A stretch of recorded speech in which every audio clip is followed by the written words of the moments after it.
जिसकी सूरत है कन्याकुमारी जिसके चरण, कश्मीर जिसकी सूरत है कन्याकुमारी जिसके चरण, शहंशाह ताजमहल जिनका हृदय है, ऐसी एक पवित्र भूमि कल्याणपुर में उपस्थित आप सभी को मेरा नमस्कार।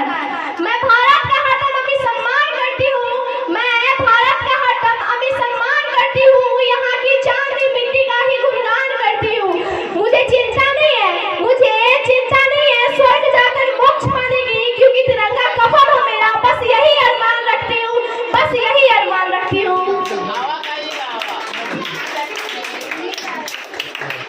मान्यवाद, आजादी के पहले देशभक्ति के माने कुछ और हुआ करते थे और आजादी के बाद कुछ और हुआ करते हैं। मैं नहीं मानती कि राष्ट्रगान के सिर्फ 52 सेकंड में खड़े होकर गाना वंदे मातरम जय या भारत माता की जोर शोर से नारे लगाना ही देशभक्ति, क्योंकि महोदय यह वो सदी है जहाँ सहीवत एवं स्वार्थ के भावना में रचित लोग मुझे लगाते हैं, यह वो सदी है जहाँ नीति नियम नैतिकता के भाव, नीति नियम नैतिकता के मूल्यों कड़ियों के भाव में बेचते हुए नजर आते हैं, यह वो सदी है जहाँ सत्य अहिंसा सदाचार समरसता सादगी और एवं स्नेह की धज्जियां उड़ाते हुए लोग मुझे नजर आते हैं।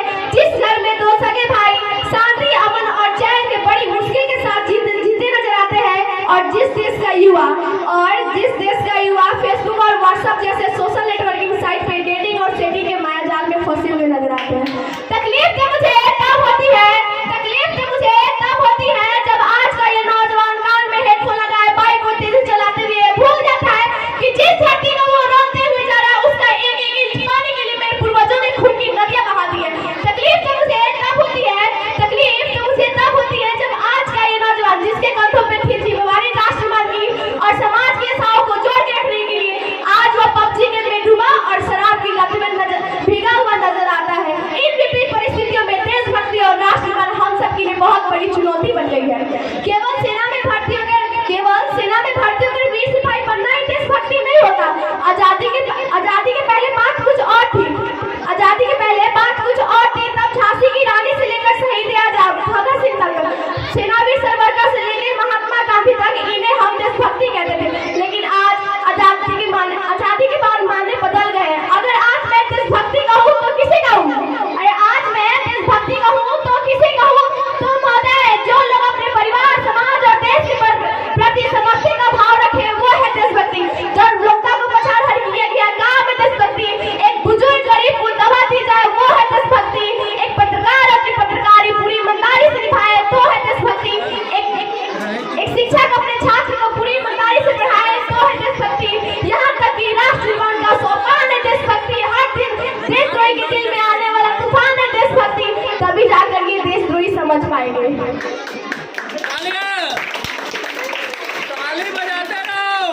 अगर तू दरिद्र है तो ये शमशान तेरा है, अगर तू दरिद्र है तो ये शमशान तेरा है, अगर तू परिंदा है तो ये आसमान तेरा है। तुझे भाईचारे की तरह रहना है तो रह यहाँ पर, वरना ये कब्र भी तेरी और ये कब्रिस्तान तेरा है, वरना ये कब्र भी तेरी और ये कब्रिस्तान तेरा। वो निद्रा में सोने वाले लोगों अभी वक्त है जाग जाओ, इससे पहले तुम्हारी नींद राष्ट्र को ले डूबे। भाषा के नाम पर लड़ने झगड़ने वाले लोगों अभी वक्त है राष्ट्रभाषा को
इन देशभक्तों ने जात पात के खिलाफ सबसे बड़ा नारा दिया है और तालीम दी है कि इंसान जात पात से